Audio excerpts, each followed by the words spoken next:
At Thanksgiving, when the candles were barely lit and everyone was pretending to be grateful, my dad stood up like he was delivering a sermon. "We're selling the family business," he said. "You're getting nothing." Gavin actually cheered. Mia lifted her phone like this was premium content for her followers. I didn't move. I just pressed my napkin flat against my lap and asked, "Calm as ever, Dad, who's the buyer?" He smirked, certain he held all the power. But that was the moment he had already lost. He just didn't know it yet. My name is Nova Hart, and for most of my life, I was the quiet shadow in a family that loved the sound of its own greatness. If you had walked into our Boston home growing up, the 6-bedroom colonial with trimmed hedges and a pool no one actually swam in, you would have seen framed photos of my siblings everywhere. Gavin winning nothing awards but posing like he did. Mia twirling in dresses for recitals she barely practiced for. And somewhere near the staircase, a picture of me, usually half hidden behind someone taller. That was the rhythm of the Hart household. Whoever shined the least faded the fastest. My father, Victor, built our family's software company the same way he ruled the dinner table, with volume certainty and an unshakable belief that he was always right. To him, legacy meant a bloodline of men taking over the business. Women filled the spaces around that idea, but never touched its center. When I got accepted into a top tech program, he called it cute. When Gavin overslept through half his college classes, Dad called it potential. Mom Elaine floated around the edges of every argument holding a wine glass and a soft apology. She had been raised to maintain peace even at the cost of her children's dignity. So when Dad shut me down, she pressed my hand under the table but said nothing out loud.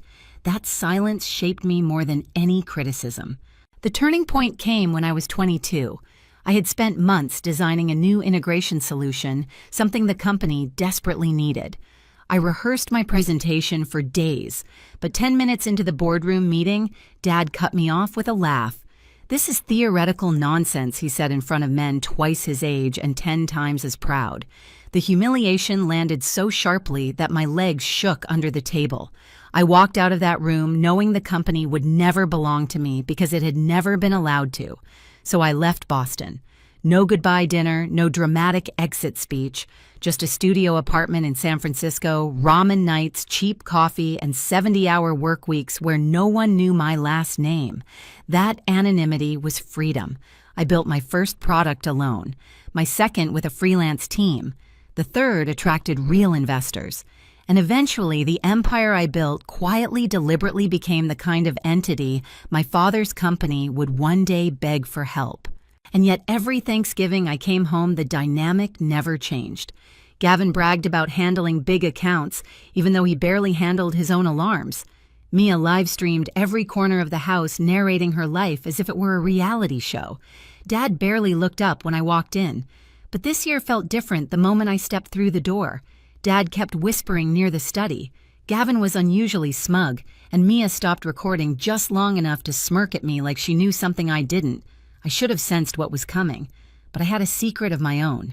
I noticed it the second evening I was home. The house had a pulse, a hum, like everyone was waiting for a moment they thought would break me.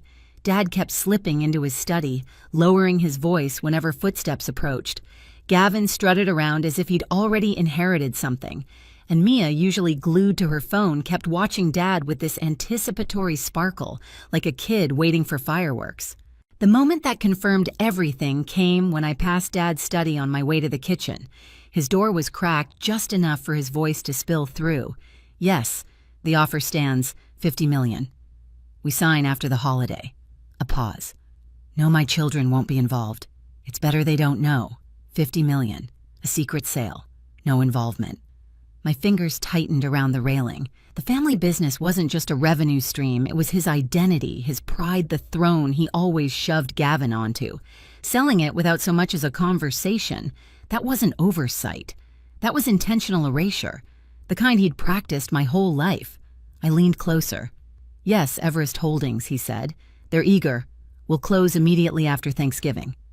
Everest Holdings. The name hit like a stone dropped in dark water. My company, my empire, my mask. I didn't react, not outwardly. I simply stepped away before he sensed me, my heartbeat steadying into something cold, patient, sharp-edged. In the kitchen, Rosa was chopping herbs, humming softly. She looked up when I entered. "You all right, Miss Nova?" she asked. I smiled. Never better. And strangely, it was true. For the first time, I could see the entire board, every piece, exactly where I'd left it. Later that night, I joined the family in the living room. Gavin sprawled across the couch, recounting some huge client win he definitely didn't earn. Mia positioned herself under the best lighting, recounting her follower count jump. Dad sat by the fireplace with a glass of scotch, radiating that smugness he believed passed for leadership. "So Nova," Gavin said, swirling his drink, still doing, what do you call it? Your little tech consulting thing. Little. Consulting. Thing. I almost laughed. Instead, I asked, "And how's the company's third quarter spending going? Everything balanced?" His jaw flickered. "What's that supposed to mean?" "Oh, nothing," I said lightly. "Just curious how tightly you're managing those payments." He stiffened, the color pulling slightly from his face. Because he knew. And I knew. 300,000 missing over 3 years, buried under fabricated vendor entries and bills marked urgent. Dad had no idea, but I did. Mia, sensing tension, lifted her phone. "Should I go live?" "People love family drama." "No." Dad barked. "Not tonight." But it was too late. The fuse was already lit. I sat back, crossing my legs, letting the quiet stretch. Because tomorrow, at Thanksgiving dinner, Dad would announce his big secret, and I would reveal mine. Thanksgiving morning broke cold and bright, the kind of New England light that made the house look softer than the people inside it. Downstairs, the kitchen buzzed, pots clattering, Rosa whispering instructions, the oven door slamming shut. The smells should have felt comforting. Instead, they pressed against my ribs like a weight. At the dining table place, cards were set with the same hierarchy as always. Dad at the head, Gavin at his right, Mia at his left. Mom at the opposite end, quiet and decorative, and me tucked at the far corner like an afterthought someone remembered at the last minute. I didn't mind. Corners are where you see everything. Dad barely acknowledged me as I passed. He was reviewing documents, my documents technically printed neatly and clipped into a folder he didn't realize my legal team had assembled. His confidence was almost tender, like watching a man polish the chains he didn't know were already locked around his wrist. "Busy morning?" I asked lightly. "Important business," he said. "Nothing you need to concern yourself with." I let the condescension slide over me. It didn't hurt anymore. It just confirmed what I already knew today was necessary. Mom floated around the table, adjusting napkins, eyes down like she could smooth her guilt the way she smoothed linens. She glanced at me once, a flicker of apology she wouldn't dare speak aloud. As guests began to arrive, distant relatives, a couple of Dad's longtime advisors, I stayed mostly silent, listening, observing.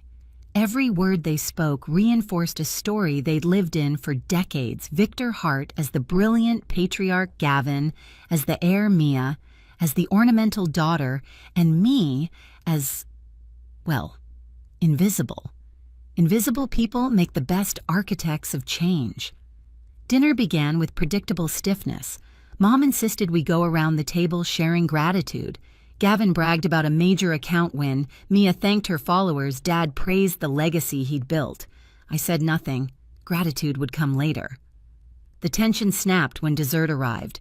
Dad tapped his glass, the sound slicing through chatter. He rose, shoulders squared the way he always did when performing power. "I've made a decision," he announced. "One that secures the future of our family name." A dramatic pause. "I'm selling the company." Gasps. Gavin's fork clattered. Mia's phone shot upward like a reflex. But what Gavin sputtered? To who? Dad lifted his chin, pride swelling. "A firm called Everest Holdings. The deal is $50 million, and no, none of you will receive shares. You'll forge your own paths." Mia's mouth fell open. Gavin's face reddened. Mom stared at her plate like it might swallow her. All eyes eventually landed on me, because I was the only one smiling. Tomorrow morning, he thought he'd become free of the empire he built. He had no idea he was handing it to me. The room didn't fall silent all at once.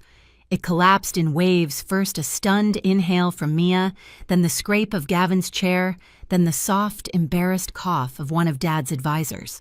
The chandelier above us hummed faintly like even the house was holding its breath. Dad mistook their shock for admiration. He always did. "This decision ensures our legacy," he continued, chest puffed. "Everest Holdings is paying a premium, $50 million, finalized tomorrow morning." Mia blinked rapidly, her voice trembling. "Wait, nothing for us. Not even a trust. Daddy, my entire brand is built around being the heart heiress." "You'll adapt," Dad cut in. "It's time you learned independence." Gavin's reaction was less delicate. He slammed his palm against the table, rattling silverware. "Are you insane? I've dedicated my life to that company. You can't just sell it out from under us." "You dedicated your life," I murmured, but no one heard me. Or maybe they didn't want to. Dad's lips tightened. "Watch your tone, Gavin. I made this company what it is, not you." And there it was, the crack in the golden child illusion. A flicker of fear crossed Gavin's face just long enough for him to understand how disposable he really was. I folded my napkin, slowly smoothing the edges. The motion grounded me even as adrenaline gathered sharp and bright beneath my ribs. Dad looked at me last. He always saved me for last. "Nova," he said with that familiar patronizing calm, "I assume you understand. This business was never the right fit for you. You've chosen your little West Coast projects. You'll be fine." Little West Coast projects. The words landed like they always had a dismissal wrapped in a smile. But this time they didn't hurt. This time they confirmed that he still had no idea who I'd become. I met his gaze. "Just one question." He nodded, granting me the floor he assumed I'd use gently. "Who's the buyer?" His smile broadened, dripping pride. "A brilliant firm, Everest Holdings. They're positioned to scale in ways we never could. They recognize the true value of what I built. And the price $50 million, he repeated. A generous offer. I let out a soft breath, half laugh, half relief. This was it. The moment I'd spent 10 years building toward. 10 years of sleepless nights, ramen dinners, coded prototypes, reinvested revenue and strategic acquisitions. 10 years of being unseen, underestimated, ignored. Interesting, I said, because I am Everest Holdings. Silence. Actual silence. Thick ringing absolute. Even Mia forgot to film. Dad blinked, confused at first, like I'd told a joke with the wrong punchline. What I am Everest Holdings, I repeated. The founder, the majority stakeholder, the person whose signature will finalize the contract tomorrow. Confusion cracked into shock, then disbelieving anger. That's impossible, he snapped. Everest Holdings is run by Emily Stone. She's a tech investor. M. Stone, I corrected gently. Short for Nova Emerson Hart, my legal middle name. I reached into my clutch and pulled out one of my business cards. Matte black embossed lettering, simple and unmistakable. His hand trembled as he picked it up. This is absurd. This can't be. It is, I said. When I left Boston 10 years ago, I didn't fail. I built. I founded a company, scaled it, acquired others, expanded into enterprise tech. I studied your quarterly reports, identified your weaknesses, and positioned Everest as the perfect buyer. One of Dad's advisors coughed nervously. Another stared at me like I'd rewritten gravity. Gavin shot to his feet. You manipulated us. You plotted against your own family. I turned to him, calm. Everything I learned was public. Market data, vendor relationships, client histories, competitor performance. And your spending. Color drained from his face. Dad looked between us. What spending? Ah, there it was. Very calmly, I said, Gavin has been filing payments to fabricated vendors. Over the last 3 years, around 300,000. Rosa froze at the doorway, clutching a tray. Mom's hand flew to her mouth. Mia whispered, "Oh my God," like she finally had the live stream moment of her dreams. That's a lie, Gavin shouted. You're making things up to distract from... I have the records, I said. Time-stamped entries, transfers to offshore accounts, IP logs from your office computer. His jaw clenched so hard his teeth clicked. Dad sank slowly into his chair, the disbelief hitting him like a slow-moving wave. My own son. Embezzled from my company, no, I corrected. From my company. As of the board vote, Everest owns controlling interest. Legally, the transfer of ownership is complete. His eyes went glassy. I watched realization settle into him like frost. This isn't just revenge, he whispered. No, I said softly. Revenge would have been destroying you publicly 10 years ago. This is reclamation. The chandelier buzzed. Someone's fork clinked against a plate. The world felt hyper-focused, each detail sharp enough to cut. Mom finally spoke, voice shaking. Nova! How long have you since I left? I said. Since the boardroom meeting, when Dad told me my ideas were childish. Since he cut me off mid-sentence and told the room not to take me seriously. Since the day I realized I would never grow in the shadow he kept casting. Dad swallowed loudly. And you're taking everything from me. I knelt so I was eye level with him. No, I said. I'm giving you a way out. You built something valuable. You expanded what Grandpa started. But the industry moved forward. You refused to. The sale protects the company, the employees, the legacy. I'm not destroying it. I'm saving it. Gavin scoffed. You want to run it alone? Good luck. I'm not running it alone, I replied. I have a full executive team. People trained in operations, finance, innovation. And us, Mia asked quietly. Her mascara smeared her voice small. What happens to us for you? I softened. There's a place if you want one. A legitimate one. Communications, branding, media strategy. If you're willing to actually learn. She nodded slowly, stunned. Gavin's voice cut through the moment, brittle with fear. And me? You'll repay the funds, I said. You'll step down. And if you truly want a future in the company, you'll go back to school. Study. Earn it. No shortcuts. His expression splintered between shame and rage. And me, Dad asked, voice almost a whisper. You'll be chairman emeritus, I said. A respected advisor, but not decision maker. A symbolic role for a man who built the foundation, but can't lead its future. He closed his eyes. Not anger, not pride. Something in between, maybe grief or acceptance. I stood, letting the silence breathe. Then Dad looked up at me with something I had spent my whole life chasing, but never thought I'd receive. Not approval, recognition. You outgrew us, he said softly. No, I replied. I simply stopped shrinking. The room stayed frozen for several seconds before the noise of life crept back in the hum of the vent, the faint clatter from the kitchen, Mia's sniffle. It was done. Not revenge. Restoration. I had reclaimed my name, my legacy, and my seat at the table. The morning after Thanksgiving felt strangely quiet, as if the house itself was trying to reset. Frost clung to the windows, softening the sharp edges of everything that had cracked open the night before. By 8 a.m., the acquisition announcement went live. My phone buzzed nonstop messages from my executive team industry reporters, clients congratulating Everest Holdings on its bold expansion. Downstairs, I heard Dad's study door open, then close again. No shouting this time, just the sound of a man learning how to breathe in a world he no longer controlled. Gavin left early, avoiding eye contact. He paused only once at the foyer mirror, looking at himself like he didn't quite recognize the reflection. He would repay the money. He would rebuild if he chose to. Mia found me in the kitchen, her voice small. Did you really mean what you said about a real role? Yes, I told her. But it starts with responsibility, not followers, she nodded, wiping last night's mascara from under her eyes. Then, I want to try. Mom approached next, quieter than usual. Your father is proud, she said, even if he doesn't know how to say it yet. She touched my arm gently, and so am I. By afternoon, Dad emerged from his study.